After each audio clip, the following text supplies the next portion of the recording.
Quand je serai grand, je vais être gendarme.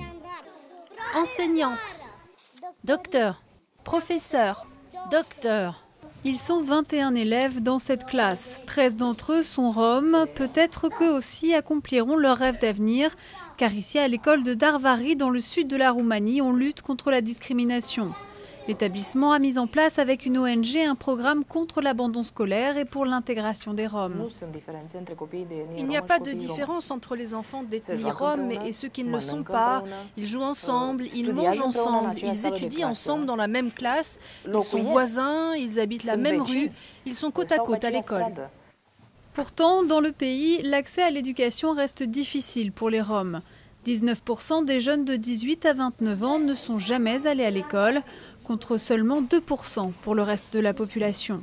Une situation identique dans toute l'Europe de l'Est. En Hongrie, 40% des Roms ne finissent pas l'école primaire.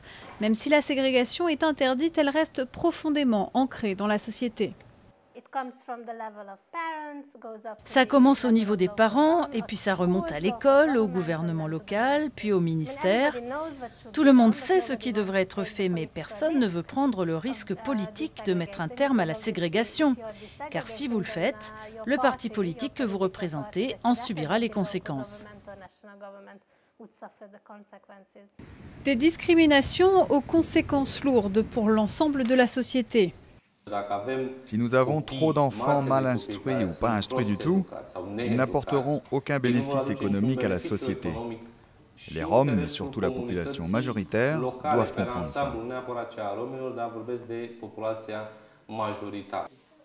En 2008, le Parlement européen a demandé à la Commission d'établir un plan d'action communautaire pour l'intégration des Roms.